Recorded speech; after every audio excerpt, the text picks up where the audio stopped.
நமசிவாய வணக்கம். எல்லாருக்கும் advance happy 2026 new year. பொதுவாக இந்த இங்கிலீஷ் நியூ இயர் கிரிகோரியன் கேலண்டரை பேஸ் பண்ணி இருக்கிற விஷயம். இது நம்ம கல்ச்சர் கிடையாது. நம்ம இதை செலிப்ரேட் பண்ணக்கூடாது தான். முக்கியமாக நைட்டு 12 மணிக்கு கோயிலை திறந்து வச்சு பண்ணுறதெல்லாம் கூடாது. அதே சமயம் இந்த 1ஆம் தேதியை பேஸ் பண்ணி தானே சம்பளம் வாங்குறதுலேருந்து ஆரம்பித்து எல்லா விஷயமும் பண்ணுறோம், வாங்குறது கொடுக்கறது. அதனால் இதை செலிப்ரேட் பண்ணலாம், கோயிலுக்கு போய் வழிபாடும் பண்ணலாம்.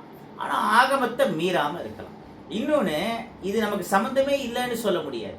எப்படின்னா, இந்த ஜனவரியிலேருந்து டிசம்பர் வரைக்கும் இருக்கிற 12 மாதங்கள் இருக்குல்ல, இந்த 12 மந்த்ஸுங்கிறது ரோமன் கேலண்டரை பேஸ் பண்ணி ஜீசஸ் கிரைஸ்ட் பிறக்கிறதுக்கு முன்னாடியே இந்த ரோமன் கேலண்டருங்கிறது வந்துடுது. ஜனவரி மாதத்தோட கடவுள் யார் தெரியுமா? ரோம கடவுள் ஜானுஸ். சரி, அவருக்கும் நமக்கும் என்ன சம்மந்தம்னு கேட்குறீங்களா? ரிக்வேதம் ஜாத வேதசேன்னு போட்டுறது இல்லை. அந்த ஜாத வேதஸ் யாரு? அக்னி தேவன், நெருப்பு கடவுள், 2 தலையோடு இருக்கிறவர். ஜானுஸும் 2 தலையோடு இருக்கிறவர். அவர் தான் முதன்மையான கடவுள், மாற்றத்துக்கான துவக்கம். நம்ம எந்த வழிபாடு பண்ணுறதா இருந்தாலும் நெருப்பை மூலமாக வச்சு தான் பண்ணுவோம். இன்னொன்று, சூரிய சக்தியை ப்ராப்பராக சோலார் பேனலாக நம்ம முறைப்படி பயன்படுத்தினா கரண்ட்லேருந்து பல விஷயங்கள் சூரிய சக்தி மூலமாக நமக்கு கிடைக்கிறது. அந்த மாதிரி இந்த அக்னி வழிபாடை ப்ராப்பராக பண்ணால் நமக்கு தேவையான நல்ல மாற்றம், பணவரவு எல்லாமே கிடைக்கும். அதைத்தான் பார்சி மதம்ங்கிறவங்க பண்ணுறாங்க. இந்த லாவா ஸ்டோன்னு எரிமலையிலேருந்து வரக்கூடிய கல் லக்ஷ்மி கடாட்சத்தை கொடுக்கக்கூடியது. அதை நம்ம பூஜை பண்ணி நிறைய பேருக்கு கொடுத்துட்டு இருக்கோம். ஸோ இந்த ஜனவரிங்கிறது நம்ம அக்னி தேவனான ஜாதவேதஸோட சம்மந்தப்பட்டது.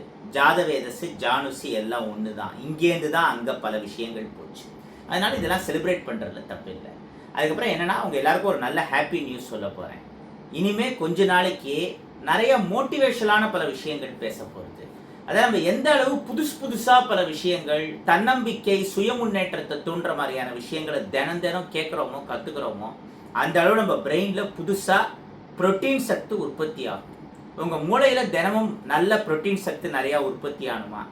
லைஃப்பில் மிகப்பெரிய அச்சீவ்மெண்ட்ஸை பண்ணணுங்கிற ஆசை உங்களுக்கு இருக்குது. ஆனால் அதுக்கான ஃபார்முலாஸ் எப்படி இம்ப்ளிமெண்ட் பண்ணுறதுன்னு தெரியலையா? இனிமேல் தினம் அது குறித்த பல தகவல்களை நம்ம பார்க்க போகிறோம். இது எத்தனை பேர் தொடர்ந்து வாட்ச் பண்ணுறாங்களோ, எவ்வளோ ரெஸ்பான்ஸ் வருதோ, அதுக்கு தகுந்த அளவு இந்த விஷயங்கள் நம்ம இன்ஸ்டா பக்கத்திலும் யூடியூப் பக்கத்திலும் சுருக்கமாக தொடரும். வணக்கம்.